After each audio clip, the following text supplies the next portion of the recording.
Bab 67. Riak-riak kecil dalam kehidupan baru. Sudah 3 bulan sejak Ayla dan Rayhan memulai hidup baru mereka di Singapura. Meski jarak dari tanah kelahiran membuat keduanya sering dirundung rindu, dinamika kehidupan di negeri asing itu membawa mereka ke lembaran yang sama sekali baru. Apartemen mungil di Tanjung Pagar yang semula terasa dingin kini mulai memiliki aroma rumah. Mereka menata ruang tamu dengan foto-foto kecil, menempelkan magnet-magnet lucu di kulkas, dan membeli tanaman hias yang Ayla beri nama satu persatu. Ayla semakin sibuk menulis. Blog pribadinya yang awalnya hanya berisi curahan hati kini menjadi media inspirasi bagi banyak pembaca diaspora. Ia juga mulai diundang untuk menjadi pembicara dalam diskusi daring bersama penulis Asia Tenggara lainnya. Di sisi lain, Rayhan tak kalah sibuk. Proyek-proyek barunya menyita waktu, dan hampir setiap malam ia pulang dalam keadaan lelah. Namun, seperti riak kecil di permukaan air yang tampak sepele, namun mampu mengganggu kedamaian danau, kesibukan itu mulai menciptakan jarak di antara mereka. Tidak besar, tapi cukup membuat dada sesak. Suatu malam, Ayla duduk sendiri di ruang tengah. Jam sudah menunjukkan pukul 9 malam, dan Rayhan belum pulang. Lilin kecil di atas meja makan telah dinyalakan. Aroma ayam teriyaki yang ia masak perlahan menguap ke udara. Musik lembut dari speaker tidak berhasil menutupi kehampaan di dalam hatinya. Ketika pintu apartemen terbuka dan Rayhan masuk, ia tampak letih luar biasa. Dasinya tergantung longgar di leher dan wajahnya penuh dengan bekas tekanan hari itu. Maaf, aku nggak sempat kabarin. Rapatnya molor parah dan aku ketahan di basement gedung karena sinyal jelek. Ayla hanya tersenyum tipis. Makan dulu.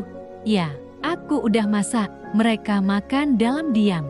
Suara sendok menyentuh piring menjadi satu-satunya musik malam itu. Di dalam hati, Ayla bertanya-tanya, apakah semua ini akan menjadi pola yang terus terulang? Keesokan harinya, Ayla mendapat email undangan untuk mengikuti lokakarya menulis di Kuala Lumpur selama seminggu. Ia senang, sekaligus bimbang.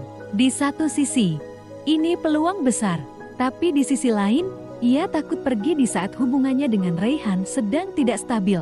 Malam itu, mereka makan malam lebih awal. Ayla mengambil napas panjang, lalu membuka pembicaraan. Ray, aku dapat undangan workshop penulis di KAL. Seminggu penuh. Rayhan menatapnya, sedikit terkejut. Bagus dong, kamu mau ikut? Aku pengen. Tapi aku khawatir ninggalin kamu pas kamu lagi sibuk-sibuknya gini. Rayhan tersenyum kecil.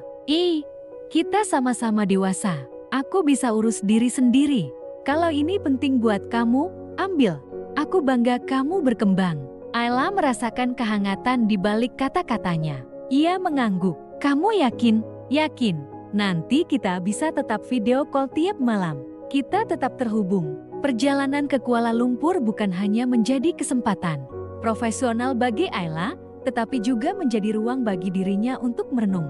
Di tengah lokakarya, diskusi seru, dan jaringan baru, ia menyadari bahwa ia masih bisa tumbuh tanpa harus kehilangan cintanya pada Rayhan.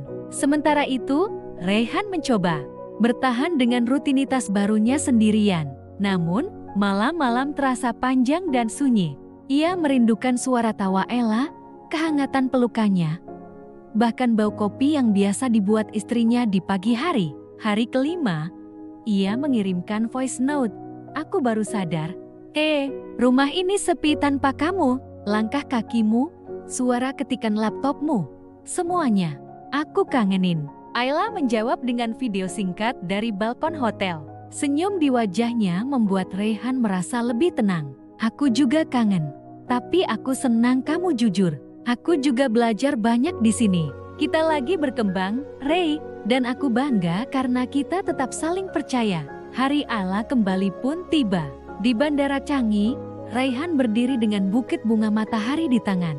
Begitu melihat Ayla keluar dari gerbang kedatangan, ia langsung melangkah cepat menghampirinya. Aku kangen kamu, ucap Rayhan sambil memeluk erat tubuh kecil Ayla. Ayla menghembuskan napas lega.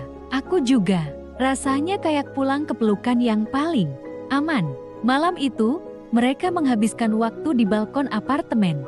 Hanya mereka berdua, secangkir teh hangat, dan suara angin yang menggesek dedaunan kecil di pot tanaman. "Aku nulis bab baru buat bukuku," kata Ayla sambil menyandarkan kepalanya di bahu Rayhan. "Judulnya Jeda yang Menyatukan. Karena aku sadar, kadang jarak bukan untuk memisahkan, tapi untuk membuat kita melihat lebih jelas." Rayhan menggenggam tangannya. "Terima kasih udah terus memilih aku, Hey, meskipun semua ini enggak selalu mudah." Ayla menatapnya. "Justru karena enggak mudah, jati berarti." Keesokan paginya, mereka menyiapkan sarapan bersama. Untuk pertama kalinya dalam beberapa minggu terakhir, mereka tertawa bersama saat mencoba membuat telur mata sapi berbentuk hati.